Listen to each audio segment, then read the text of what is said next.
मंगलम भगवान वीरो मंगलम भगवान वीरो मंगलम गौतमो गणे मंगलम गौतमो गणे मंगलम कुंद कुंदार्यो मंगलम कुंद कुंदार्यो जैन धर्मोस्तु मंगलम जैन धर्मोस्तु मंगलम अहिंसा परमो धर्म की जय देवादिदेव श्री ऋषभदेव भगवान की जय देवादिदेव श्री अनंतनाथ भगवान की जय देवादिदेव श्री शांतिनाथ भगवान की जय देवादिदेव मनशूरनाथ भगवान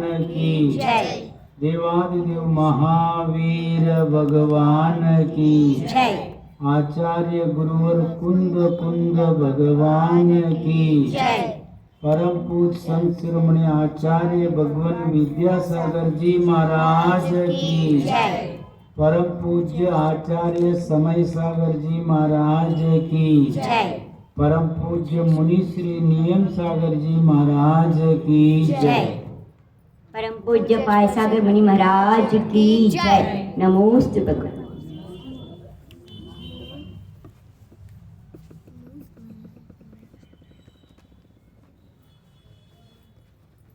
ನಿನ್ನೆ ಏನು ಹೇಳಿದ್ನೋ ಗೊತ್ತಾ? ಎಲ್ಲ ಜೈನ ತತ್ವ ವಿದ್ಯಾ ಗ್ರಂಥ ತಗೊಂಡು ಬರ್ರಿ ಅಂತ ಹೇಳಿದ್ರು. ಹೌದೇನು? ಈಗ ನೆನಪಾಯ್ತು. ಹೌದಾ ಹೌದಾ ಜೈನ ತತ್ವವಿದ್ಯೆ ಯಾರ ಹತ್ರ ಇಲ್ಲ ಇಲ್ಲಿನೇ ತಗೊಳ್ರಿ ಅಂತ ಹೇಳಿದರು. ಯಾಕೆ ಅಂತ ಅಂದರೆ ಇದು ಒಂದು ಮೊದಲಿನ ಪ್ರಕಾಶನದಲ್ಲಿ ಸ್ವಲ್ಪ ಪ್ರಿಂಟಿಂಗ್ ಮಿಸ್ಟೇಕ್ ಆಗಿದವ. ಇದು ಮತ್ತೆ ಎರಡನೇ ಆಗಿದೆ. ಜೈನ್ ಡಿಕ್ಷನರಿ ಇದ್ದಂಗೆ ಐತೆ, ಒಂದು ಶಬ್ದಕೋಶ ಇದ್ದಾಗಿದೆ. ಎಲ್ಲ ವಿಷಯಗಳನ್ನು ಸ್ಪರ್ಶ ಮಾಡುತ್ತೆ. 4 ಅನಿಯೋಗದ ವಿಷಯ. ಎಷ್ಟು? ಮೊದಲನೆಯ ಅನಿಯೋಗ ಪ್ರಥಮಾನಿಯೋಗ ಅಂದರೆ ಏನು? 63 ಜನ ಸಲಾಕ ಪುರುಷರ ಜೀವನ ಚರಿತ್ರೆ, 24 ಜನ ತೀರ್ಥಂಕರು, 12 ಜನ ಚಕ್ರವರ್ತಿಗಳು, 9 ಬಲಭದ್ರರು, 9 ನಾರಾಯಣ, 9 ಪ್ರತಿನಾರಾಯಣ. ಹಾಗೆಯೇ ಕಾಲ ಪರಿವರ್ತನೆ ಏನೆಲ್ಲ ವರ್ಣನೆಯೂ ಮಾಡಿದ್ದಾರೆ. ಈ ಅಷ್ಟ ಕಾಲಗಳಿದ್ದಾವೆ, ಇದನ್ನೆಲ್ಲ ವರ್ಣನೆ. ಆಮೇಲೆ ಇನ್ನು ಉಳಿದ 169 ಜನ ಮಹಾಪುರುಷರಾಗ್ತಾರೆ, 24 ಜನ ತೀರ್ಥಂಕರ ತಾಯಿ ತಂದೆ, ಹಾಗೆಯೇ 24 ಜನ ಕಾಮದೇವರು, 14 ಜನ ಕುಲಕರರು ಅಂತಾರೆ, ಮನು ಅಂತಾರೆ, ಮತ್ತೆ 9 ಜನ ನಾರದರು, 11 ಜನ ರುದ್ರರು, ಎಲ್ಲ ಸೇರಿ 169 ಜನ ಇವರು ಮಹಾಪುರುಷರು ಅಂತಾರೆ. ರುದ್ರ ನಾರದುರ್ದು ಈ ಹುಂಡಾವಸರ್ಪಣಿ ಕಾಲದ ದೋಷ ಅಂತ ಹೇಳ್ತಾರೆ. ಇಲ್ಲ ಆದರೆ ಪ್ರತಿ ಉತ್ಸರ್ಪಣಿ ಅವಸರ್ಪಣಿಯಲ್ಲಿ ಇವರು ಆಗಲ್ಲ ಅಂತೇಳಿ ಒಂದು ವಿಚಾರ ಹೇಳ್ತಾರೆ. ಹಾಗೇನೆ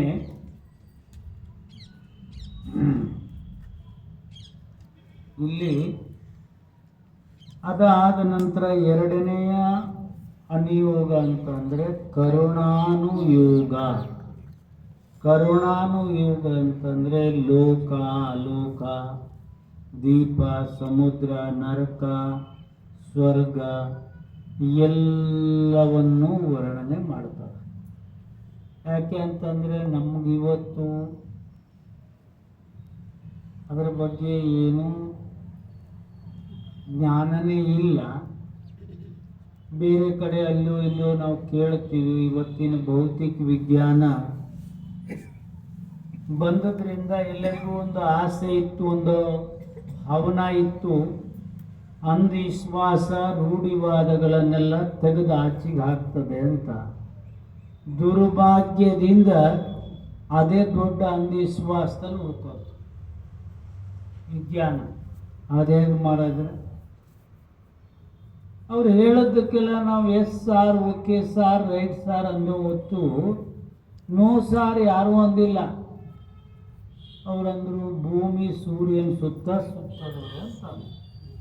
ಏನಂದ್ರು?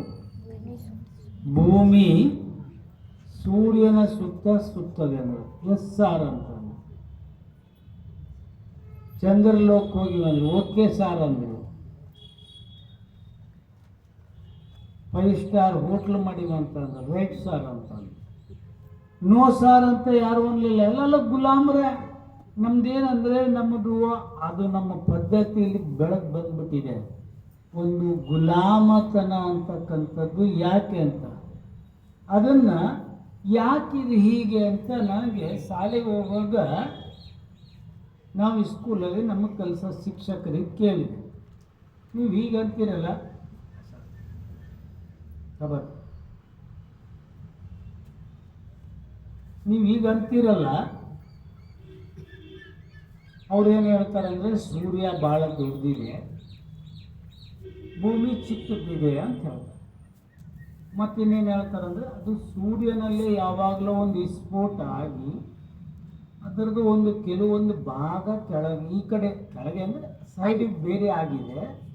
ಅದು ಮೊದಲೇ ಬಿಸಿ ಇತ್ತು, ನಿಧಾನವಾಗಿ ಅದು ಗೊತ್ತಿದೆಯಾ ನಿಮಗೆಲ್ಲ? ಹಿಂಗೆ ಕಲಿಸಿದ್ರಲ್ಲ, ನಿಧಾನವಾಗಿ ತಣ್ಣಗಾಗಿದೆ, ಒಳಗೆ ಹಾಗೆ ಬಿಸಿ ಇದೆ ಅಂತ.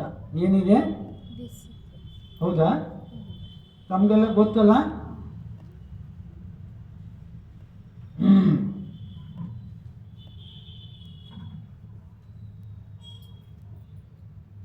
ಬಿಸಿ ಇದೆ ಅಂತ ಹೇಳ್ತಾರೆ.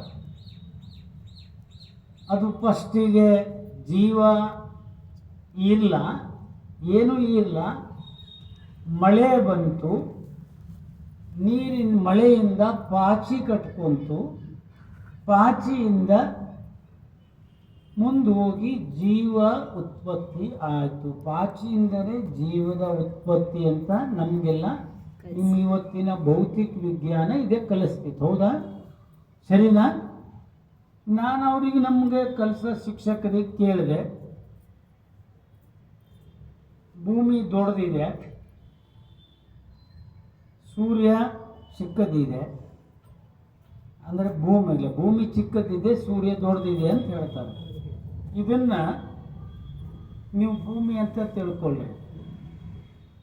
ನಾನು ಅವ್ರಿಗೆ ಕೇಳಿದೆ, ಇದು ಹಾಗಾದರೆ ನಮಗೆ ಕಲಿಸ್ತಾ ಶಾಲೆ ಮನೆ ಮುಖ ಪೂರ್ವಕ್ಕಿದೆ, ಮಧ್ಯಾಹ್ನ ದಕ್ಷಿಣಕ್ಕೆ ಆಗಬೇಕು. ಅವ್ರೇನು ಹೇಳ್ತಾರೆ ಅಂದರೆ ಇದು ಸೂರ್ಯ, ಇದು ಭೂಮಿ ಬರೀ.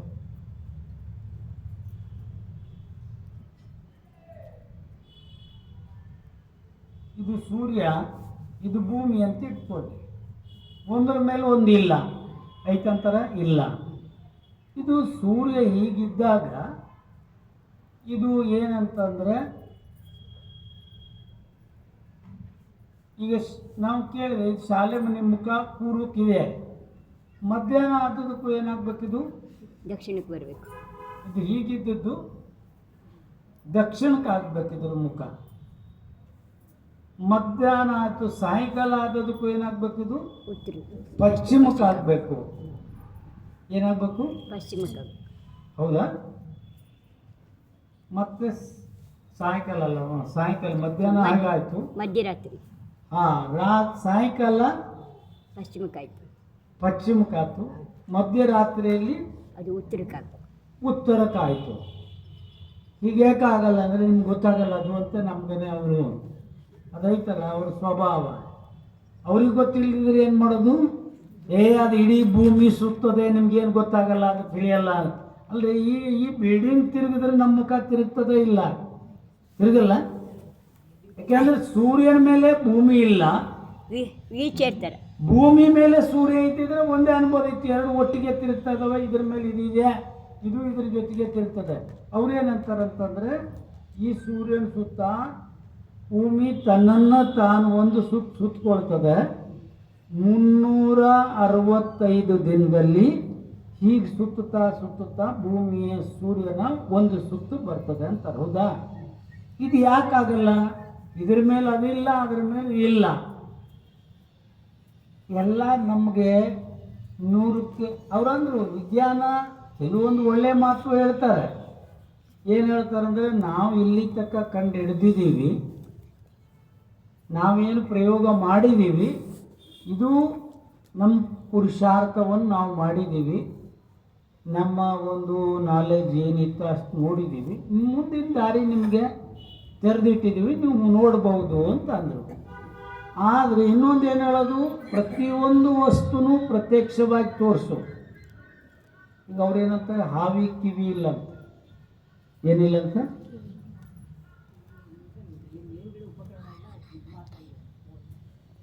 ಇಲ್ಲ, ಅದನ್ನೂ ಒಪ್ಪಲ್ಲ. ಹಾವು ಅದು 4 ಇಂದ್ರಿಯ ಅಂತೇಳೇ ಹೋಗ್ತಾರೆ, ಅದು ಒಪ್ಪೋದೇ ಇಲ್ಲ. ಹಾವಿಗೆ ಇದು ಕರ್ಣೇಂದ್ರಿಯ ಇಲ್ಲ ಅಂತೇಳೇ ಹೇಳ್ತಾರೆ. ಹಾಗೆಯೇ ಇನ್ನೊಂದು ಏನಂತಂದರೆ, ಅವ್ರೇನು ಹೇಳ್ತಾರಂತಂದರೆ, ಹಾವಿಗೆ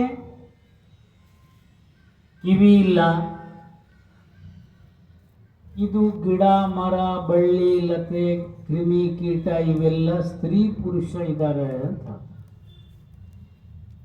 ಅವರಲ್ಲೂ ಸ್ತ್ರೀ ಪುರುಷ ಇದ್ದಾರೆ ಅಂತ ಹೇಳ್ತಾರೆ. ನಮ್ಮಲ್ಲಿ 1 ಇಂದ್ರಿಯಿಂದ 4 ಇಂದ್ರಿಯ ತಕ್ಕ ಜೀವಿಗಳು ನಪುಂಸಕ ಇರ್ತವೆ, ಸ್ತ್ರೀ ಪುರುಷ ಇರಲ್ಲ ಅಲ್ಲಿ. ಆದರೆ ಇಂಥವು ಅವರಿಗೆ ಅವ್ರದ್ದು ಜ್ಞಾನ ಬಹಳ ಕಮ್ಮಿ, ಒಂದು 0 ಪಾಯಿಂಟು ಇಲ್ಲ. ಅದು ನಮ್ಮ ಭಗವಂತರು ಹೇಳೋದನ್ನೇ ತಗೊಂಡ್ರೆ ತಮಗೆ ಬೇಕಾದ ಅಂಡರ್ಲೈನ್ ಮಾಡಿದರು, ಉಳಿದದ್ದು ಅಂಡರ್ ಗ್ರೌಂಡ್ ಮಾಡಿದರು. ನಮ್ಮಿಂದ ತಗೊಂಡು ನಮಗೆ ಹೇಳ್ತಾ ಇದ್ದಾರೆ. ಇದು ಏನಾಗಿದೆ ಅಂದರೆ, ನಾವು ಒಂದು ಸ್ವಲ್ಪ ನಮ್ಮ ಆಚಾರ್ಯರು ಭಗವಂತರು ಬರೆದ ಉಪದೇಶವನ್ನು ಆಚಾರ್ಯರು ಗ್ರಂಥ ರೂಪದಲ್ಲಿ ಮಾಡಿದ್ದಾರೆ. ಒಂದು ಪುಟವನ್ನು ಯಾರೂ ತೆಗೆದು ಓದಲ್ಲ ನೋಡ್ರಿ. ಆದರೆ ನಮ್ಗೆ ಹೇಗೆ ತಿಳಿದು ಬರೋದು ಇದು ವಿಷಯ? ನಮ್ಮ ಇದರಲ್ಲಿ ಇಷ್ಟು ಜೈನ ಧರ್ಮ ಅಂದರೆ ಪೂರ್ಣ ವಿಜ್ಞಾನ, ಪೂರ್ಣ ಸೈನ್ಸ್ ಐತದು. ಅದೇನು ಕಾಲ್ಪನಿಕ ವಿಷಯಕ್ಕೆ ಜಾಗ ಕೊಡ್ತಾ ಇಲ್ಲ. ಹಾಗೆಯೇ ಈಗ ನಾವು ಇದನ್ನು ಹೇಳಿದ್ರು, ಅವ್ರು ಏನು ನೋಡಿದಾರಲ್ಲ ಇವರು ನೋಡ್ರಿ, ಅವ್ರು ಏನು ಹೇಳಿದ್ರು, ಅಧೋಲೋಕ ಇಲ್ಲ, ಅವರಲ್ಲಿ ಏನಿಲ್ಲ. ಯಾವುದಕ್ಕೆ ಅವರು ಖಗೋಳ ಅಂತಾರಲ್ಲ, ಇದು ಮಧ್ಯಲೋಕ, ಭೂಲೋಕ ಮತ್ತು ಉರ್ದುಲೋಕ, ಅದಕ್ಕೆ ಅವರು ಖಗೋಳ ಅಂತ ಏನಲ್ಲ, ಖಗೋಳ ವಿಜ್ಞಾನ ಅದೆಲ್ಲ ಮಧ್ಯಲೋಕ ಬರ್ತದೆ. ಅದಕ್ಕಿಂತ ಮೇಲಾದರೂ ಅವ್ರು ಹೋಗಿಲ್ಲ. ಅಲ್ಲಿಗೆ ಹೋಗ್ಬೇಕಂತಂದ್ರೆ ಅವರು ಇನ್ನೂ ಬಹಳಷ್ಟು ಸಾಧನೆ ಮಾಡಿದ್ರೆ ಈ ಜನ್ಮದಾಗ ಅವ್ರ ಹತ್ರ ಸಾಧ್ಯವಾದ ವಿಷಯ ಅಲ್ಲ. ಯಾಕೆ ಅಂತಂತಂದರೆ, ಇದು ಅವ್ರ ಹತ್ರ ಯಾವ ಸಾಧನಗಳಿದಾವ? ಏನು ಸಾಧನನೇ ಇಲ್ಲ ಅಂದರೆ ಅದನ್ನು ಯಾವ ಜ್ಞಾನದಿಂದ ನೋಡೋಂಥ ವಿಷಯ. ಇದನ್ನೆಲ್ಲ ನಾವು ಇದರಲ್ಲಿ ನೋಡ್ತೀವಿ, ಕೇವಲ ಜ್ಞಾನ ಗಮ್ಯ ವಿಷಯ ಇದು. ನಾವು ಸಾಮಾನ್ಯವಾಗಿ ನಾವು ಪ್ರತ್ಯಕ್ಷ ನೋಡ್ತೀವಿ ಅಂದರೆ ಏನು ನೋಡ್ತಾರೆ? ಚಂದ್ರಲೋಕ ಹೋದಿ ಬಂದರು, ಎಲ್ಲೋ ಒಂದು ಅಜ್ಞಾತ ಪರ್ವತದ ಮೇಲೆ ಇಳ್ಕೊಂಡ್ರು ಬಂದರು. ಈಗ ಹಾಗಾದರೆ ಸೂರ್ಯ ಚಂದ್ರ ಮತ್ತು ಇದಾಗಿದ್ದರೆ ಈಗ ಅವು ಲೈಟ್ ಇಲ್ಲ,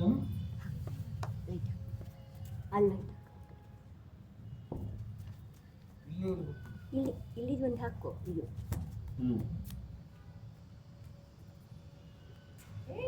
ಇವೆಲ್ಲ ವಿಷಯ ಇಲ್ಲಿ ಒಳಗಡೆ ಅಲ್ಲಿ ಹೋಯ್ತಾ ನೋಡಿ ಕೇಳ್ರಿ.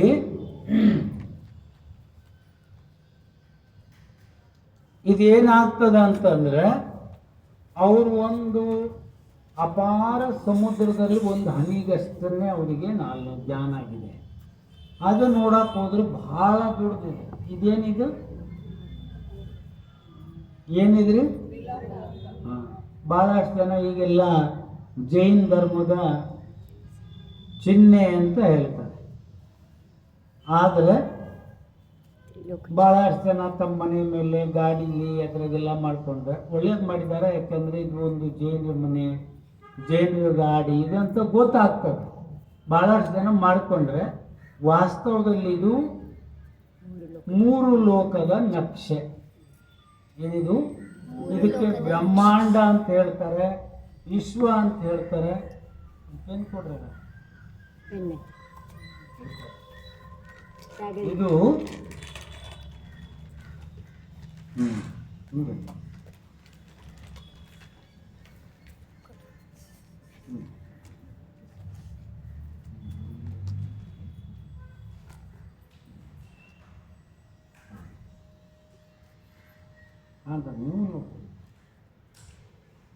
ಇದೇನಂತ ಅಂದ್ರೆ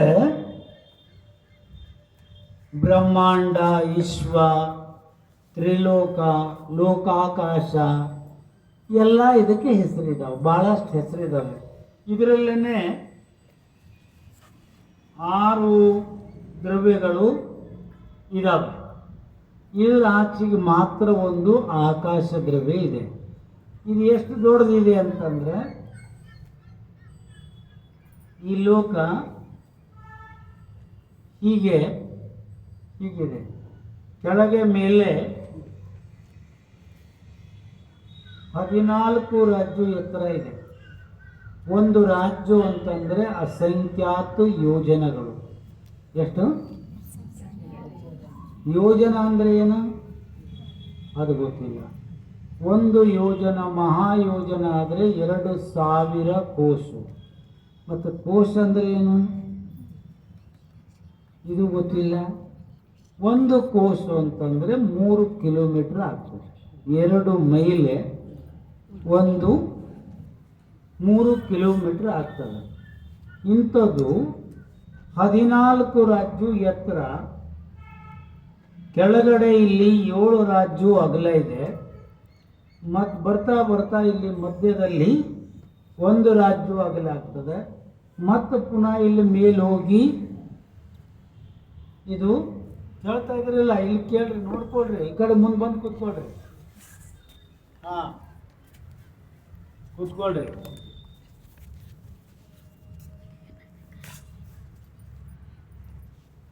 ಇದು ಇಲ್ಲಿ ಒಂದು 5 ರಾಜ್ಯ ಮತ್ತು ಅಗಲ ಆಗ್ತದೆ. ಅದರಿಂದ ಕೊನೆಯಲ್ಲಿ ಮೇಲೆ 1 ರಾಜ್ಯ ಉಳಿತದೆ. ಎಷ್ಟು? ಇದು ಹೇಗಿದೆ ಅಂದರೆ ಲೋಕಾಕಾಶ, ಒಬ್ಬ ಪುರುಷರು ಎದ್ದು ನಿಂತು ತಮ್ಮ ಸೊಂಟದ ಮೇಲೆ ಕಾಯಿ ಇಟ್ಟು 2 ಕಾಲನ್ನು ಅಗಲವಾಗಿಟ್ಕೊಂಡು ನಿಂತ ಆಕಾರದಲ್ಲಿ ಇದೆ. ಆದರೆ ಇದು ಇನ್ನೊಂದು ಕಡೆ ಆಚಾರ್ಯರು ಏನು ಹೇಳ್ತಾರಂತಂದ್ರೆ, ಪೂರ್ವ ಪಶ್ಚಿಮ ಕೆಳಗೆ ಮೇಲೆ ಎಲ್ಲ ಕಡೆನೂ ಏನಿದೆ 7 ರಾಜ್ಯ ಇದೆ ಅಂತ ಹೇಳ್ತಾರೆ. ಏನು ಹೇಳ್ತಾರ? ಉತ್ತರ ದಕ್ಷಿಣ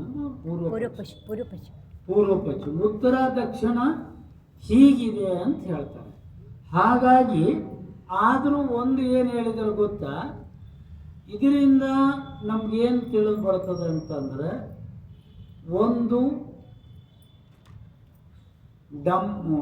ಡಮರು ಅಲ್ಲ, ಇದು ಡೋಳು ಬಾರಿಸ್ತಾರಲ್ಲ, ಅದು ಡೋಳು ಹೊಡಿತಾರಲ್ಲ, ಅದರ ಹಾಗೆ ಮೃದಂಗ, ಡಮರು ಅಲ್ಲ, ಮೃದಂಗ ಏನಿದೆಯಲ್ಲ, ಆ ಒಂದು ಮೃದಂಗವನ್ನ ಹೀಗೆ ಕೆಳಗೆ ಅರ್ಧ ಮೃದಂಗ ಇಟ್ಟು ಅದರದ್ದು ಮುಖ ಕೆಳಮುಖ ಮಾಡಿ ಅದರ ಮೇಲೆ ಒಂದು ಇಡೀ ಮೃದಂಗವನ್ನು ಇಟ್ಟರೆ, ಅದಕ್ಕೆ ನಿಮ್ಗೆ ಸಾಮಾನ್ಯವಾಗಿ ತಿಳಿಸಿ ಹೇಳ್ಬೇಕಂತಂದರೆ, ಒಂದು ದೊಡ್ಡ ಗ್ಲಾಸನ್ನು ಕೆಳಗೆ ಮುಖ ಮಾಡಿ ಇಟ್ಟು ಅದರ ಮೇಲೆ ಒಂದು ಚಿಕ್ಕ ಗ್ಲಾಸು, ಅದರ ಮೇಲೆ ಅಷ್ಟೇ ದೊಡ್ಡದು ಒಂದು ಗ್ಲಾಸನ್ನು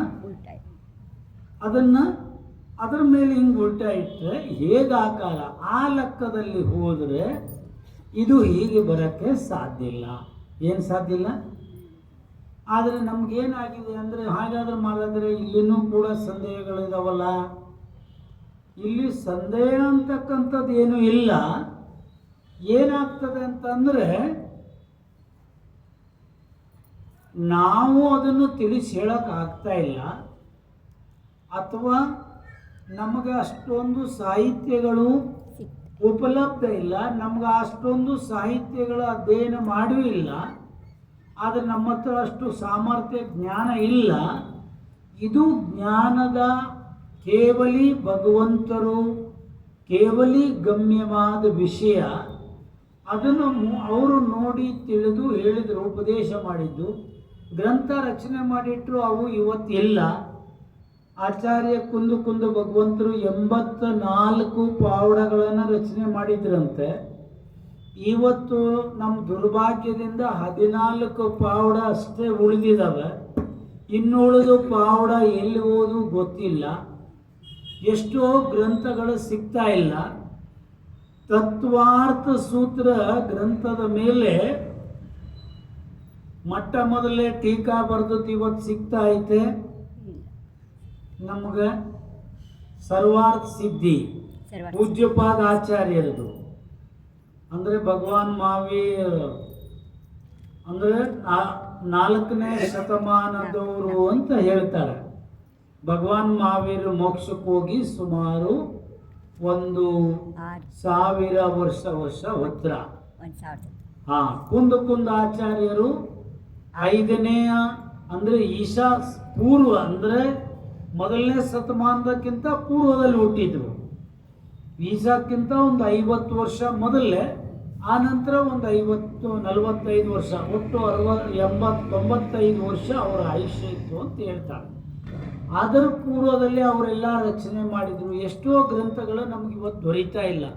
ಹೀಗಾಗಿ ನಾವು ಇವತ್ತೇನಾಗಿದ್ದೀವಿ ಅಂತಂದರೆ ತಿಲೋಯಿ ಪಣ್ಣತ್ತಿ, ತಿಲೋಯಿ ಸಾರ ಇಂಥ ಗ್ರಂಥಗಳನ್ನು ಅಧ್ಯಯನ ಮಾಡಿದರೆ, ತಿಲೋಯಿ ಪಣ್ಣತ್ತಿ ಯತಿಋಷಭಾಚಾರ್ಯರದು, ತಿಲೋಯಿ ಸಾರ ನಮ್ಮ ನೇಮಿಚಂದ್ರ ಸಿದ್ಧಾಂತ ಚಕ್ರವರ್ತಿಗಳದ್ದು, ಹಾಗೆ ಇನ್ನೂ ಕೆಲವು ಗ್ರಂಥ ಇದರಲ್ಲೂ ಬಂದಿದೆ.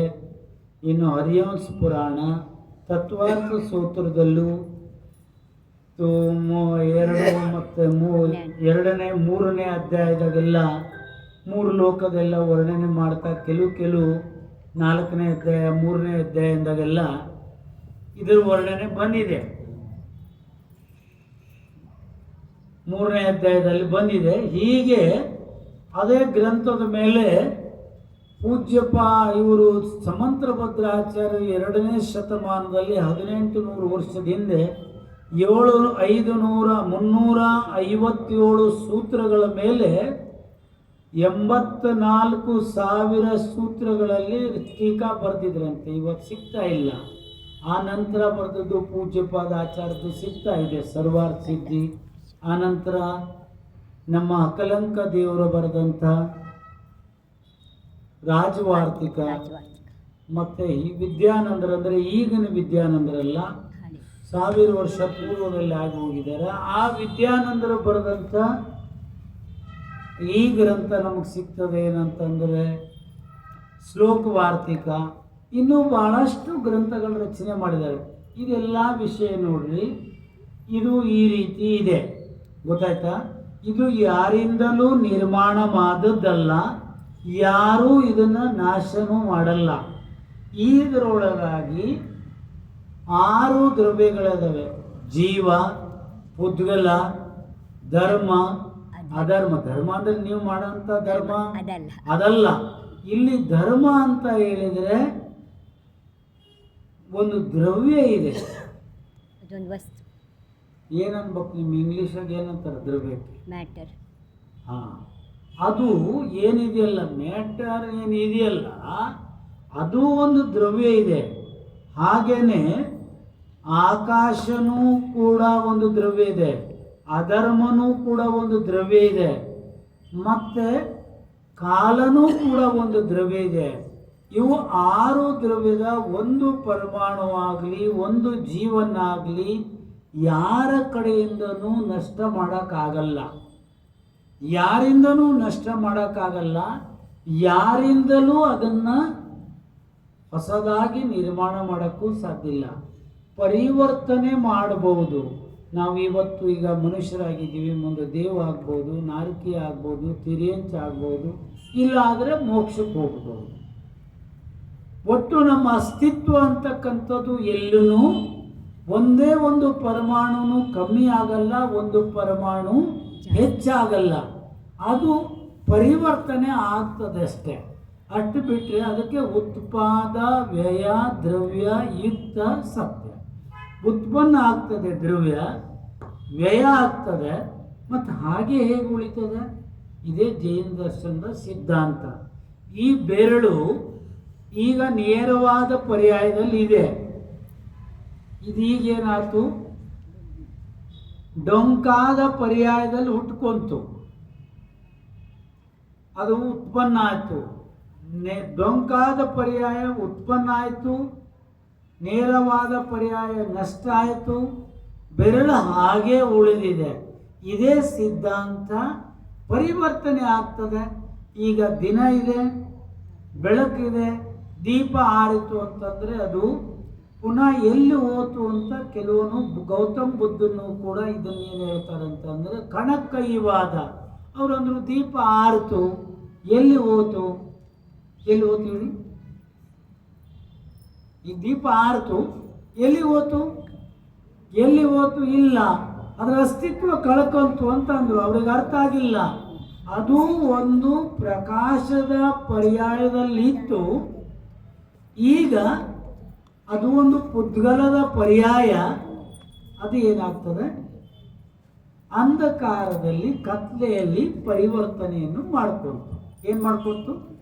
ಈ ರೀತಿಯಾಗಿ ಈ ದ್ರವ್ಯಗಳ ಕೂಡಿದ್ದು ಇದು ಲೋಕಾಕಾಶ ಅಂತ ಹೇಳ್ತಾರೆ. ಇದರ ಆಚೆಗೆ ಅನಂತ ಅನಂತ ಅನಂತ ಆಲೋಕಾಕಾಶ ಒಂದು ದ್ರವ್ಯ ಇದೆ. ಬಾಕಿ ಉಳಿದ ಇವು 6 ದ್ರವ್ಯ ಆಗ್ತದೆ. ಆಕಾಶನೂ ಇಲ್ಲೂ ಇದೆ. ಆಕಾಶ ಅಂದರೆ ಇಲ್ಲಿ ಮೇಲೆ ನೋಡ್ತಾ ಇದ್ದೀವಿ, ಇದಲ್ಲ. ಎಲ್ಲ ಕಡೆ ಇದು ನೀಲ ನೀಲ ಕಾಣ್ತದಲ್ಲ, ಇದು ಏನು ಅಂತ ಗೊತ್ತಿಲ್ಲ. ನೀಲ ವರ್ಣದ್ದು ಬ್ಲೂ ಬ್ಲೂ ಆಗಿ ಕಾಣ್ತದಲ್ಲ. ಆದರೆ ಶಾಸ್ತ್ರದಲ್ಲಿ ಒಂದು ಇದು ಬಂದಿದೆ. ಸೌಧರ್ಮ ಸ್ವರ್ಗದ ಮೊದಲನೆಯ ಪಟಲದ ಕೆಳಭಾಗದ ಬಣ್ಣ ಇದೆ, ನೀಲಿ ವರ್ಣದ್ದಿದೆ ಅಂತ ಹೇಳಿ. ಅದರದ್ದೇನು ರಿಫ್ಲೆಕ್ಷನ್ ಆಗ್ತದೋ ಗೊತ್ತಿಲ್ಲ. ಒಟ್ಟು ಆಕಾಶ ಇಲ್ಲಿನೂ ಇದೆ, ನಮ್ಮ ದೇಹದ ಒಳಗೂ ಇದೆ, ಹೊರಗೂ ಇದೆ, 3 ಲೋಕದಲ್ಲೂ ಇದೆ, ಅದರ ಆಚೆಗೂ ಇದೆ. ಹೀಗೆ ಈ 6 ದ್ರವ್ಯಗಳಿಂದ ಕೂಡಿದ್ದು ಈ ಲೋಕ. ಇದು ಯಾರಿಂದಲೂ ನಿರ್ಮಾಣ ಮಾಡಿಲ್ಲ, ಯಾರೂ ಇದನ್ನ ನಷ್ಟ ಮಾಡಲ್ಲ. ಇದರಲ್ಲಿ ಇಲ್ಲಿ ಈಗ ನರಕ ಇದೆಲ್ಲ ಅಧೋಲೋಕ ಅಂತ ಹೇಳ್ತಾರೆ. ಇಲ್ಲಿಂದ ಇಲ್ಲಿವರೆಗೂ ಏನು ಹೇಳ್ತಾರ? ಅಧೋಲೋಕ ಅಂತಂದ್ರೆ ಅಲ್ಲಿ ನರಕ ಭೂಮಿಗಳಿದಾವೆ. 7 ಭೂಮಿಗಳಿದಾವೆ, ಒಂದರ ಕೆಳಗೊಂದು. ಆ ಭೂಮಿಗಳ ಕೆಳಗೆ ಕಲಕಲ ಅಂತಕ್ಕಂಥದ್ದೊಂದು. ಕಲಕಲ ಭೂಮಿ ಅಂದರೆ ನಿಗೋದಿಯ ಜೀವಿಗಳ ವಾಸ ಇದೆ ಅಂತ ಹೇಳ್ತಾರೆ. ಹಾಗೆ ಇದು ಮಧ್ಯಲೋಕ, ಇದು ಅಧೋಲೋಕ, ಇದು ಉರ್ದು ಲೋಕ. ಈ ಅಧೋಲೋಕದಲ್ಲಿ ಇಲ್ಲಿ ಪಾಪ ಮಾಡೋಂಥ ಜೀವಿಗಳು, ಮನುಷ್ಯ ತಿರಿಯಂಚರು, ಮಾಂಸ ತಿನ್ನೋರು, ಸರೆ ಕುಡಿಯೋರು, ಮದ್ಯಪಾನ ಸೇವನೆ ಮಾಡೋರು, ಸಪ್ತ ವ್ಯಸನ, ಮಾಂಸ, ಮೊಟ್ಟೆ, ಮೀನು ಸೇವನೆ ಮಾಡೋಂಥವ್ರು, ಅದರ ಉದ್ಯೋಗ ಮಾಡೋಂಥವ್ರು, ಭಾಳ ಆರಂಭ, ಪರಿಗ್ರಹ, ಇವೆಲ್ಲದರಲ್ಲಿ ಆಕಂಠಪಾದ ಮುಳ್ಕೊಂಡಂಥ ಮನುಷ್ಯ ಮತ್ತು ತಿರಿಯಂಚ ಪ್ರಾಣಿಗಳು ಅಲ್ಲಿ ಹೋಗಿ ಹುಟ್ಟುತ್ತಾರೆ. ಅವರವರು ಯಾವ್ಯಾವ ಪಾಪ ಎಷ್ಟೆಷ್ಟು ಕಟ್ಕೊಂಡ್ರೋ ಅಷ್ಟಷ್ಟು ಕೆಳಗೆ ಹೋಗಿ ಹುಟ್ಕೊಂಡು ಆ ಪಾಪದ ದುಃಖವನ್ನು ಅನುಭವಿಸ್ತಾರೆ. ಭಯಂಕರವಾದ ದುಃಖ. ಹೇಳ್ತಾರೆ ಜನ, ಅಂತಾರೆ ನಮ್ಮ ತಿನ್ನೋ ಜಾತಿಯವರು, ನಾವು ತಿನ್ನೋರು, ನಮ್ಮ ಧರ್ಮದಾಗ ಹೇಳಿದೆ ಎಲ್ಲ ಕಟ್ಟುಕತೆ ಕಾಲ್ಪನಿಕ ಮಾಡ್ಕೊಂಡಿದ್ದಾರೆ. ಏನಂತಂದರೆ ಎಲ್ಲೂ ಹೇಳಿಲ್ಲ. ಅಲ್ಲಿ ಹೋದಾಗ ಅವ್ರದ್ದೇ ಕೈ ಕಡಿತಾರೆ, ಅವ್ರದ್ದೇ ಕಾಲು ಕಡ್ದು ಅವ್ರ ಬಾಯಿ ತಿರುಗ್ತಾರಂತೆ. ಮಾಂಸ ತಿನ್ನೋರಿಗೆ, ಸೆರೆ ಕುಡಿಯೋರಿಗೆ ಕಬ್ಬಿಣವನ್ನು ಕಾಯಿಸಿ ಬಾಯಿಗೆ ಅದನ್ನು ನೀರು ಮಾಡಿ ರಸವಾಗಿ ಚಿಮಟಿಗೆಯನ್ನು ತೆಗೆದು ಬಾಯಿಗೆ ಸುರಿತಾರಂತೆ. ಗಾಣದಲ್ಲಿ ಹಾಕಿ ತಿರುಗ್ತಾರೆ, ಕಡಾಯದಲ್ಲಿ ಉರಿತಾರೆ. ನಾವು ಈಗ ಆಗಲ್ಲ ಅಂತೀವಿ. ರಾತ್ರಿ ಊಟ ಮಾಡೋದು ಹಿಂದೂ ಧರ್ಮದಲ್ಲೂ ಒಂದು ಜಾಗದಾಗ ಬರೆದಿದ್ದಾರೆ, ರಾತ್ರಿ ಊಟ ಮಾಡೋದು ಕೂಡ ಒಂದು ನರಕಕ್ಕೆ ಹೋಗಕ್ಕೆ ಬಾಗಿಲು ಅಂತಂದಿದ್ದಾರೆ. ಹೀಗೆ ಕಮ್ಮಿ ಅಂದರೆ ಅಲ್ಲಿ 10,000 ವರ್ಷ ಬದುಕಬೇಕು, ಜಾಸ್ತಿ ಅಂದರೆ 33,000 ಉಪಮ ಕಾಲ ತನಕ ಇರಬೇಕು 7ನೇ ನರಕದಾಗ. ಅಲ್ಲಿಂದ ಇಲ್ಲಿ ಬಂದರೆ ಮನುಷ್ಯ ತಿರಿಯಂಚರಷ್ಟೇ ಆಗಿ ಹುಡ್ತಾರೆ, 7ನೇ ನರಕದಿಂದ ಮೇಲೆ ಬರೋಕ್ಕಾಗಲ್ಲ. ಇಲ್ಲಿ ಮನುಷ್ಯ ತಿರಿಯಂಚ. ಹಾಗೆ ಆ ಮೊದಲನೇ ನರಕದಲ್ಲೂ 3 ಭಾಗ ಇದೆ, ರತ್ನಪ್ರಭಾ, ಸರ್ಕರ ಪ್ರಭಾ ಅಂತೇಳಿ ಆ ಭೂಮಿಗಳ ಹೆಸರಿದಾವ. ಆ ರತ್ನಪ್ರಭಾ ಭೂಮಿಯಲ್ಲಿ 3 ಭಾಗ, ಕರ ಭಾಗ, ಪಂಕ ಭಾಗ, ಅಬ್ಬುಲ್ಲ ಬಹುಭಾಗ. ಈ ಇದು ಕರ ಭಾಗ, ಇದು ಪಂಕ ಭಾಗ, ಇದು ಅಬ್ಬುಲ್ಲ ಬಹುಭಾಗ. ಇದ್ರಾಗೆಲ್ಲ ಚಿತ್ರದಲ್ಲಿ ಎಲ್ಲ ಬರೆದು ಕೊಟ್ರೆ ಎಷ್ಟು ದೊಡ್ಡದಿದೆ ಏನಿದೆ ತೆಗೆದು ನೋಡ್ರಿ, ನೀವು ಗೊತ್ತಾಗ್ತದೆ. ಹಳೆಯ ಜೈನ ತತ್ವವೈದ್ಯದಲ್ಲಿ 2007ರಲ್ಲಿ ನಿಮ್ಮಲ್ಲೇನು ಬಿಡುಗಡೆ ಆಗಿತ್ತಲ್ಲ, ಅದ್ರಾಗ ಇದ್ರ ಚಿತ್ರ ಕೊಟ್ಟಿಲ್ಲ. ನಾವು ಎಕ್ಸ್ಟ್ರಾ ಜೈನ ಪೂಜಾಂಜಲಿ ಎಲ್ಲ ತಗೊಂಡು ಇದಕ್ಕೆ ಹಾಕಿ ಮತ್ತು ಪ್ರಿಂಟ್ ಮಾಡಿದ್ದೀವಿ, ಮಾಡಿಸಿದಾರ. ಆವಾಗ ಇದೇನಾಗ್ತದೆ ಅಂತಂದರೆ, ಈ ಜೀವಿಗಳಿಗಲ್ಲಿ ಆ ಕರಭಾಗ ಪಂಕ ಭಾಗದಲ್ಲಿ ಭವನವಾಸಿ ಮತ್ತು ಎಂತರ ದೇವತೆಗಳು ಇರ್ತಾರೆ ಮೇಲಿನದ. ಇದ್ರಾಗ ಈ ಕೆಳಗನೆ 3ನೇ ಭಾಗದಲ್ಲಿ ಪ್ರಥಮ ನರಕ ಜೀವಿಗಳು ಇರ್ತಾರೆ, ನಾರಕಿ ಜೀವಿಗಳು ಇರ್ತಾರೆ. ಈ ಭೂಮಿಯಲ್ಲಿ ಇದರಲ್ಲಿ ಕರಭಾಗ ಪಂಕ ಭಾಗದಲ್ಲಿ 7,72 ಲಕ್ಷ ಜಿನ ಮಂದಿರಗಳಿದಾವೆ. ಎಷ್ಟು? ಅಕೃತ್ರಿಮ 7,72,00,000. ಒಂದೊಂದು ಮಂದಿರದಲ್ಲಿ 108 ಪ್ರತಿಮೆಗಳು. ಅದರಲ್ಲಿ ಆ ಪ್ರತಿಮೆಗಳು 500 ಧನುಷ್ಯ ಎತ್ತರದವು, ರತ್ನಮಯ, ಚಿನ್ನದ್ದು. ಆಗ ಅನಾದಿ ಅನಂತ ಕಾಲದಿಂದ ಇದಾವೆ. ಈಗ ಎಲ್ಲಿದೆ ಅಂದ್ರೆ ನೀವು ಇಲ್ಲಿ ಕೂತಿದ್ರಲ್ಲ, ಇಲ್ಲೇ ಕೆಳಗಿದಾವೆ. ಹಾಗೆ ಇದು ನರಕ ಭೂಮಿ. ಸ್ವಲ್ಪ ಈ ಮಧ್ಯ ಲೋಕದಲ್ಲಿ ಮನುಷ್ಯ ತಿರಿಯಂಚರು ಇರ್ತಾರೆ. ಆವಾಗ ಜ್ಯೋತಿಷ, ವ್ಯಂತರ, ಭವನವಾಸಿ ದೇವತೆಗಳ ಆವಾಸನೂ ಕೂಡ ಇದೆ. ಈ ಮಧ್ಯ ಲೋಕದಲ್ಲಿ ಎಲ್ಲೂ ಒಂದು ಏಲಕ್ಕಿ ಕಾಯಿ ಇಡಷ್ಟು ಜಾಗದಲ್ಲೂ ಕೂಡ ಖಾಲಿ ಇಲ್ಲ ಅಂತೆಲ್ಲ ವ್ಯಂತರ ದೇವತೆಗಳ ನಿವಾಸ ಇರ್ತದಂತೆ. ಹಾಗೆ ಈ ಮಧ್ಯಲೋಕ ಎಷ್ಟಿದೆ ಅಂತಂದರೆ, ಉರ್ದು ಲೋಕ, ಅಧೋಲೋಕ 7 ರಾಜ್ಯ, ಉರ್ದು ಲೋಕ 7 ರಾಜ್ಯವು ಬರ್ತದೆ. ಆ 7 ರಾಜ್ಯದಲ್ಲಿ 1,40,000 ಏಜವನ್ನು ತಕ್ಕೊಳ್ಬೇಕು ಈಚೆಗೆ. ಅದು ಯಾತಕ್ಕೆ ಅಂದರೆ, ಈಗ ಮಧ್ಯಲೋಕ ಅಂದರೆ ಈಗ ನಾವು ಇದೀವಲ್ಲ, ನಾವೆಲ್ಲಿದ್ದೀವಿ ಈಗ? ಮಧ್ಯಲೋಕ. ನಾವು ಸಾಲಿಗ್ರಾಮದಾಗ ಇದೀವಿ. ಮರಾಠಿ ಎಲ್ಲಿದ್ದೀವಿ ಕೇಳ್ತಾ ಇದ್ದೀರಿ? ಇಲ್ಲ, ಶಾಲಿಗ್ರಾಮದಾಗ. ಮಧ್ಯಲೋಕದಾಗಿದ್ದೀವಿ. ಈ ಮಧ್ಯಲೋಕ ಎಷ್ಟು ದೊಡ್ಡದಿದೆ ಅಂತ ಅಂದರೆ, ಈಗ ನೀವು ಇಲ್ಲಿದ್ದೀರಲ್ಲ, ಇಲ್ಲಿಂದ ಕೆಳಗೆ 1,000 ಯೋಜನ ಕೆಳತಕ್ಕ ಇದೆ. ಸುಮೇರು ಪರ್ವತದ ತಳಪಾಯ ಅಲ್ಲಿಂದ ಹಿಡ್ಕೊಂಡು ಉರ್ದು ಲೋಕದಲ್ಲಿ ಸ್ವರ್ಗಕ್ಕೆ, ಮೊದಲನೆಯ ಸೌಧರ್ಮ ಸ್ವರ್ಗಕ್ಕೆ ಸ್ಪರ್ಶ ಆಗಬೇಕಿದ್ರೆ, ಇದು ಸ್ವರ್ಗ ಆದರೆ ಇದಕ್ಕೆ ಸ್ಪರ್ಶ ಆಗ್ಬೇಕಂತಂದ್ರೆ ಆ ಸುಮೇರು ಪರ್ವತ 1,40,000 ಯೋಜನ ಎತ್ತರ ಇದೆ. 1,00,000 ಯೋಜನ ಅದರದ್ದು ಸುಮೇರು ಪರ್ವತದ ಎತ್ತರ. ಚೂಲಿಕಾ ಇನ್ನೊಂದು 40 ಯೋಜನ. ಆದ್ರೆ ಹೀಗಿದು ಸ್ವರ್ಗಕ್ಕೆ ಸ್ಪರ್ಶ ಆಗಕ್ಕೆ ಒಂದು ಕೂದಲಷ್ಟು ಮಾತ್ರ ಬಿಟ್ಟಿರ್ತದೆ. ಒಂದೇ ಕೂದಲು, 2 ಕೂದಲು ದಪ್ಪ ತೆಗಿಯಕ್ಕಾಗಲ್ಲ, ಅಷ್ಟು ಮಾತ್ರ ಬಿಟ್ಟಿದೆ. ಇದು ಅಕೃತ್ರಿಮವಾದದ್ದು. ಇದರಲ್ಲಿ 4 ವನಗಳಿದಾವೆ, 16 ಜಿನ ಮಂದಿರಗಳಿದಾವೆ. ಎಷ್ಟಿದಾವೆ? ಅದೇ ರೀತಿಯಲ್ಲಿ 5 ಸುಮೇರು ಪರ್ವತದಲ್ಲಿ 16 ಇಲ್ಲಿ ಮಗ್ಗಿ ಬರ್ತದ. 16 ಇಲ್ಲಿ 16 5 16 5 ಎಷ್ಟಾದ್ರು 16 paisa. ಹಾಂ 80. ಹಾಂ 80 ಜಿನಾಲಯಗಳಾಗ್ತವೆ. ಈ ರೀತಿ ಇದಾಯಿತು ಈ ಮಧ್ಯಲೋಕ. ಈಗ ಇದು ಈ ಮೇಲ್ಗಡೆ ಇದೆಲ್ಲ ಸ್ವರ್ಗ. ಇಲ್ಲಿ ದಾನ ಪೂಜಾ ವ್ರತ ನಿಯಮ ಪಾಲಿಸಿದವರು,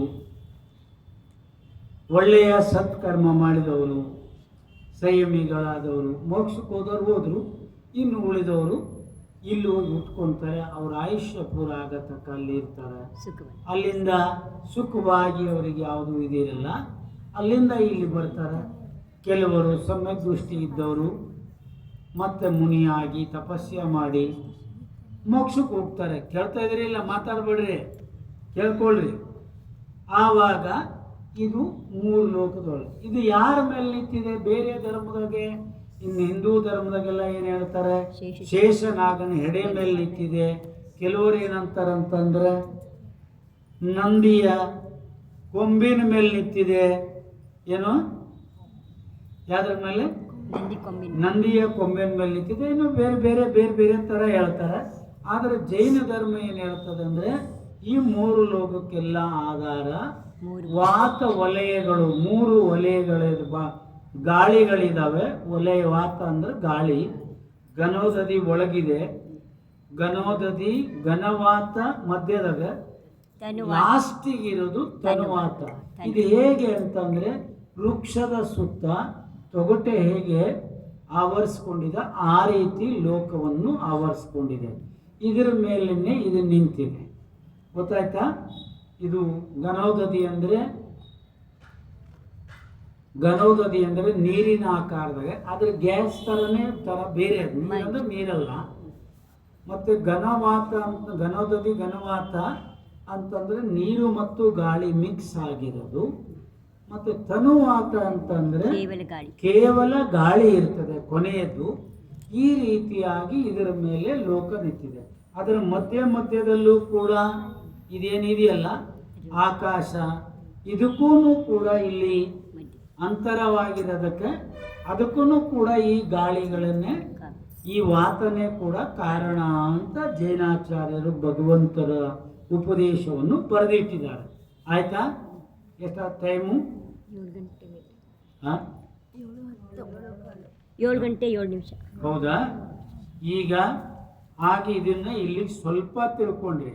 ನಾಳೆ ಕರೆಕ್ಟ್ 6 ಗಂಟೆಗೆ 5 ನಿಮಿಷ ಮೊದಲೇ ಬರ್ರಿ. ಇನ್ನೂ ಉಳಿದ ವಿಷಯಗಳನ್ನು ಈಗ ನಾವೇನು ಮಾಡ್ತೀವಿ ಅಂತಂದರೆ,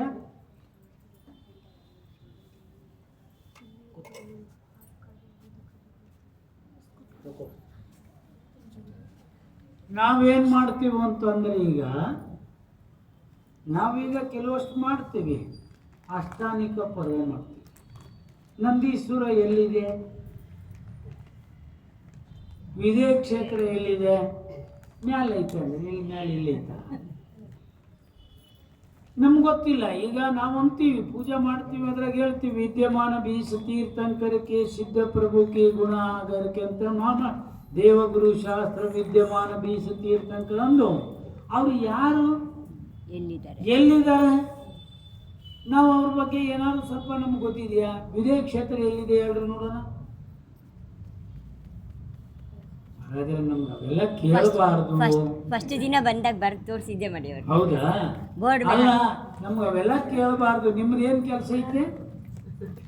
ನಿಮ್ದೇನು ಹೇಳೋದೈತೆ ಅಷ್ಟು ಹೇಳ್ರಿ. ನೀವು ಮುಂದೆ ಹೋಗ್ರಿ. ನಮ್ದೇನೈತೆ ನಾವು ಮಾಡ್ಕೊಂಡ್ರಿ ನೀವಲ್ಲ. ಅಲ್ಲ, ಅದನ್ನು ನಾವು ಸ್ವಲ್ಪ ಏನು ಕೇಳ್ರಿ. ವಿಜಯ ಕ್ಷೇತ್ರ ಎಲ್ಲಿದೆ ನಿಮ್ಗೆ ಕೇಳಿದ್ರಂತಲ್ಲ. ಮತ್ತೆ ಅದರಾಗೆ ವಿಜಯ ಕ್ಷೇತ್ರಗಳು ಎಷ್ಟಿದ್ದಾವೆ? ಸುಮೇರು ಪರ್ವತ ಎಲ್ಲಿದೆ? ನಂದೀಶ್ವರ ದೀಪ ಎಲ್ಲಿದೆ? ಮಾನಸೋತ್ತರ ಪರ್ವತ ಎಲ್ಲಿದೆ? ನಾವು ಮಧ್ಯ ಲೋಕದಾಗ ಅದರಲ್ಲೂ ಯಾವ ದೀಪದಲ್ಲಿದ್ದೀವಿ? ಎಷ್ಟು ದೀಪಗಳಿದ್ದಾವೆ? ಎಷ್ಟು ಸಮುದ್ರಗಳಿದ್ದಾವೆ? ನಾಳೆ ನೀವು ಗ್ರಂಥ ತೊಗೊಂಡು ಬರ್ತೀರಾ? ಯಾರು ತಗೊಳ್ಳ? ಅಲ್ಲಿ ಕೆಳಗೆ ಗ್ರಂಥ ಇದ್ದಾವೆ, ಅವನ್ನ ತಗೊಳ್ರಿ. ಫ್ರೀ ಕೊಡ್ತಾರೆ ನಮ್ಮ ಮಹಾರಾಜರು. ನನಗೊಂದು ಬೇಕಿತ್ತು, ನನ್ನ ಮರಿ ಮಗ ಆಗೋವಿದ್ದ ಅವನಿಗೂ ಒಂದು ಬೇಕಿತ್ತು ಅಂತಾರೆ.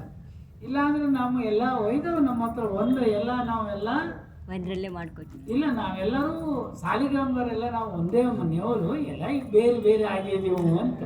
ಈಗ ನಾಳೆ ಪ್ರಧಾನಮಂತ್ರಿ ಆವಾಸ್ ಯೋಜನಾ ಅಂತೇಳಿ ಒಂದು ಏನಾದರೂ ನಿಮ್ಮ ಮನೆ ಕಟ್ಕೊಡ್ತೀವಿ ಅಂತ ಬಂದರೆ ಏನು ಹೇಳ್ತೀರಿ ನೀವು?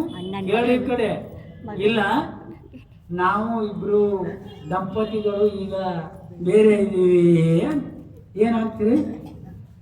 ಆದರೆ ಏನಾದ್ರು ದಾನ ಕೇಳಕ್ಕೆ ಬಂದರೆ ನಾವೆಲ್ಲ ಒಂದೇ, ನಾವೆಲ್ಲ ಸಾಲಿಗ್ರಾಮದವರೆಲ್ಲ ಒಂದೇ. ಹೌದಾ? ಯಜಮಾನರು ಕೊಟ್ಟಿದ್ದಾರೆ ಸರ್. ಇವು ಯಾಕೆ ಅಂತಂದರೆ ಇವೆಲ್ಲ ನಮ್ಮಲ್ಲಿ ಬಹಳಷ್ಟು ಅಜ್ಞಾನಗಳು ತುಂಬಿ ತುಳುಕ್ತಾ ಇದ್ದಾವೆ. ಈ ಜಗತ್ತಲ್ಲಿ ಅಜ್ಞಾನ ಬಹಳ ದೊಡ್ಡದಾಗಿದೆ. ಅದರಿಂದಲೇ ಈ ಜೀವ ಮಿಥ್ಯಾ ದರ್ಶನ, ಮಿಥ್ಯಾ ಜ್ಞಾನ, ಮಿಥ್ಯಾ ಚಾರಿತ್ರ್ಯದಿಂದಲೇ 4 ಗತಿ 84 ಲಕ್ಷ ಯೋನಿಗಳಲ್ಲಿ ಅನಂತ ಕಾಲದಿಂದ ಹುಟ್ಟು ಸಾವು ಮುಪ್ಪು ಅಂತಕ್ಕಂಥ ಈ ಅನಂತ ದುಃಖವನ್ನು, ಸಂಸಾರ ದುಃಖಮಯ, ಶರೀರ ರೋಗಮಯ. ಯಾರೂ ಈ ಸಂಸಾರದಲ್ಲಿ ಸುಖಿ ಇಲ್ಲ. ಇದರ ಇಲ್ಲ ಮರದ್ ನಾವೆಲ್ಲ ಚೆನ್ನಾಗಿ ಸುಖಿ ಇದ್ದೇವೆ. ಇರಕ್ಕೆ ಮನೆ ಐತೆ, ಊಟಕ್ಕೆ ಕಮ್ಮಿ ಇಲ್ಲ, ಹುಡುಗಿ ತೊಡುಗಿ ಕಮ್ಮಿ ಇಲ್ಲ, ಹೋಗೋಕ್ಕೆ ಬರೋಕ್ಕೆ ತೊಂದರೆ ಇಲ್ಲ, ಎಲ್ಲ ಚೆನ್ನಾಗಿದ್ದೀವಿ. ಇದೆಲ್ಲ ನಿಮ್ಮ ಥಿಂಕಿಂಗ್ ಅಷ್ಟೇ. ಯಾರೂ ಸುಖಿ ಆಗೋಕ್ಕೆ ಸಾಧ್ಯ ಇಲ್ಲ. ಎಲ್ಲರ ಮನೆ ದೋಸೆನೂ ರಂಧ್ರನೇ. ಅದು ಬೇಕಾದ್ರೆ ನೀವು ಉದ್ದಿನ ದೋಸೆ ಮಾಡಿರಿ, ಮೆಂತ್ಯ ದೋಸೆ ಮಾಡಿರಿ, ರಾಗಿ ದೋಸೆ ಮಾಡಿರಿ, ಅದ್ರ ಹೆಸರದ್ದು ದೋಸೆ ಮಾಡ್ತಾರೆ. ಏನು ಮಾಡ್ತಾರೆ? ಕಡಲೆಬೇಳೆದು ಮಾಡ್ತಾರೆ. ಇನ್ನು ಬೇಕಾದ್ದು ಮಾಡಿದ್ರಿ, ನೀವು ಯಾವುದ್ರ ಬೇಕಾದ್ರೂ ಮಾಡಿರಿ. ಅಲ್ಲ ಅಂದರೆ ಸೌತ್ ಕೇಂದ್ರದ ನೀರು ದೋಸೆ ಮಾಡಿರಿ. ಏನು ನೀರು ದೋಸೆ ಅಂದರೆ ಅದು ಹೆಂಗಿರುತ್ತೆ? ನೀರು ದೋಸೆ ನೀರಲ್ಲಿ ನೀರಾಗ ದೋಸೆ ಮಾಡಕ್ಕೆ ಬರ್ತದ. ಅವ್ರು ಸೌತ್ ಕೇಂದ್ರದವರು ಅದಕ್ಕೆ ನೀರು ದೋಸೆ ಅಂತ ಹೇಳ್ತಾರೆ. ಆವಾಗ ಅವು ಎಲ್ಲದರಲ್ಲೂ ನೀವು ಚಿನ್ನದ ತವೆಯಲ್ಲಿ ಮಾಡಿರಿ, ಮಣ್ಣಿನ ತವೆಯಲ್ಲಿ ಮಾಡಿರಿ, ಯಾವ ತವೆಯಲ್ಲಿ ಮಾಡಿರಿ, ಅದರಲ್ಲಿ ದೋಷ ಅದ. ಅಂದರೆ ಸಂಸಾರದಲ್ಲಿ ಯಾರೂ ಸುಖಿ ಇಲ್ಲ. ಮೋಕ್ಷಕ್ಕೆ ಹೋದರು ಸುಖಿಯಾಗಿದ್ದಾರೆ. ಇನ್ನು ಮೋಕ್ಷ ಮಾರ್ಗದಲ್ಲಿದ್ದವರು ಸುಖಿ ಇದ್ದಾರೆ. ಏನಿದ್ದಾರೆ? ನಮಗಂತೂ ನಿಮ್ಮದೇ ಕಷ್ಟ ಕಾಣ್ತೈತೆ ಮಾಡೋದು. ಈಗ ನೀವು ದಿನದಲ್ಲಿ ಎಷ್ಟು ಸರಿ ಊಟ ಮಾಡ್ತೀರಿ? 3 ಸರಿ. ಈ ಬ್ಯಾಸಿಗೆ ದಿನ ಈಗ ಸ್ವಲ್ಪ ಬಿಸಿಲು ಕಮ್ಮಿ ಆಗೈತೆ, ನಿನ್ನೆ ಚೂರು ಮಳೆ ಬಂತು. ಬಿಸಿಲು ಜಾಸ್ತಿ ಇದ್ರೆ ನಾಳೆ ಒಂದು ಕೆಲಸ ಮಾಡಿರಿ, 24 ಗಂಟೆಯಲ್ಲಿ, ಕೆಲವರು ರಾತ್ರಿ ಆಗೈತೆ ಅಂದ್ರೆ ಬೇಡ ಬಿಡ್ರಿ, 24 ಗಂಟೆಯಲ್ಲಿ ಎಷ್ಟು ಸರಿ ನೀರು ಕೊಡದೆ ಅಂತ ಅದನ್ನು ಎಣಿಸಿಟ್ಕೊಡ್ರಿ, ಲೆಕ್ಕ ಮಾಡಿ ಕೌಂಟಿಂಗ್ ಮಾಡಿಕೊಡ್ರಿ. ನಾಳೆ ಬೆಳಗ್ಗೆ ಎದ್ಮೇಲಿಂದ ನಾಡ್ದು ಬೆಳಗ್ಗೆ ತಕ್ಕ ಯಾವಾಗ ಹೇಳ್ತಾ ಇದ್ದೀರಿ? ಇಲ್ಲ, ಪಾಪ ನೋಡ್ರಿ, ಪಾಪ ಮಾಡ್ತಿತ್ತು, ಪಾಪ ಅಂತ ತಿಳಿತಿತ್ತು ಜನರು. ಈಗ ಪಾಪ ಮಾಡ್ಕೊಂಡು ತಮ್ಮಷ್ಟಕ್ಕೆ ತಾವು ಭಾಗ್ಯಶಾಲಿ ಅಂತಂದ್ರು. ಯಾರು 5 ರೂಪಾಯಿ ನೋಟಿಗೆ ಬೆಂಕಿ ಹಚ್ಚಲ್ಲ. 5,000, 50,000, 5 ಲಕ್ಷ, 50 ಕೋಟಿ, ಎಲ್ಲದಕ್ಕೂ ಲಕ್ಷ ಕೋಟಿಗೆಲ್ಲ ಬೆಂಕಿ ಹಚ್ತಾರೆ. ಒಂದು ವೇಳೆ ನಮ್ಮ ದೇಶದ ವರ್ಷ ಇದು ಯಾರೋ ಆವಾಗ ಇವಾಗ ಯಾವ್ಯಾವ ಅವ್ರವ್ರು ಪಾಪ ವೃತ್ತಿ ಮಾಡ್ತಾರಲ್ಲ, ಅದೇ ಒಂದು ವೇಳೆ ಕೇಳಿ ಕಡೆ, ಅದೇ ಒಂದು ವೇಳೆ ಆ ಹಣ ಒಂದು ವೇಳೆ ಉಳಿತು ಅಂದ್ರೆ ಹಿಮಾಲಯದ ತಪ್ಪಲಿನ ಹರಿಯಂತ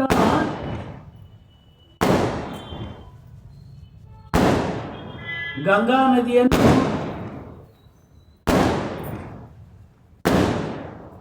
ಹಿಮಾಲಯ ತಪ್ಪಲು ಹರಿಯಂತ ಗಂಗಾ ನದಿಯನ್ನ ಕನ್ಯಾಕುಮಾರಿ ತಗೊಂಡು ಬರ್ಬೋದು ನಾವು. ಆದರೆ ವಿನಾಶಕಾಲ ಜಗತ್ತಿಗೆ ಬಂದಾಗಿಂತ ಕೆಟ್ಟ ಬುದ್ಧಿ ನಡೀತದ, ಮತ್ತೇನಲ್ಲ. ಯಾಕೆ ಅಂತಂದ್ರೆ ಇವೆಲ್ಲ ಎಷ್ಟು ಪರ್ಯಾವರಣಕ್ಕೆ ನುಕ್ಸಾನು, ಎಷ್ಟು ಮನೆ ಸುಡ್ತವೆ, ಎಷ್ಟು ಜನ ಸುಟ್ಕೊಂಡು ಹೋಗ್ತವೆ, ಆ ಪಶು ಪಕ್ಷಿ ಜೀವನ ಏನಾಗ್ತದೆ, ಅವ್ರಿಗೇನು ತೊಂದರೆ ಆಗ್ತದೆ, ಏನು ವಿಚಾರ ಮಾಡಲ್ಲ. ಅವ್ರಿಗೆ ಆರೋಗ್ಯವಂತ ವ್ಯಕ್ತಿಯ ಹೃದಯ ದಡ್ಕನ್ ಶುರು ಆಗ್ತದೆ, ಮತ್ತು ಇನ್ನು ಆರೋಗ್ಯ ಏನಾಗಬೇಕು ಏನು ವಿಚಾರ ಮಾಡಲ್ಲ. ಇದೇ ನೋಡ್ರಿ, ವಿನಾಶಕಾಲ ಬಂದಾಗ ವಿಪರೀತ ಬುದ್ಧಿ ನಡೀತದೆ. ಅದೇ ನಾವು ಒಳ್ಳೆ ಕಾರ್ಯ ಮಾಡಬೇಕು ಅಂತ ವಿಚಾರ ಬರಲ್ಲ. ಅಷ್ಟೇ ಅವ್ರ ದೋಷ ಅಷ್ಟೇ. ಯಾಕೆಂದರೆ ನಿಶ್ಚಿತ ಎಲ್ಲೋ ಅವ್ರದ್ದು ಜೀವನ ಭಯಂಕರವಾದ ದುಃಖಮಯ ನರಕ ನಿಗೋದದ ಯಾತ್ರೆ ಮಾಡೋದು ಇರ್ತದೆ. ಆವಾಗಿಂಥ ವಿಚಾರಗಳು ಬರ್ತವೆ. ಏನು ಪ್ರಯೋಜನ ಆಯ್ತು? ಏನು ಪ್ರಯೋಜನ ಸಿದ್ಧಾತು? ಪರ್ಯಾವರಣಕ್ಕೆ ಎಷ್ಟು ನುಕ್ಸಾನ ಆಗ್ತದೆ, ನಿಸರ್ಗಕ್ಕೆ ಎಷ್ಟು ನಾವು ಹಾಳು ಮಾಡಿದವು. ನಮ್ಮದು 2020ರಲ್ಲಿ ಮಾರ್ಚ್ 22ಕ್ಕೆ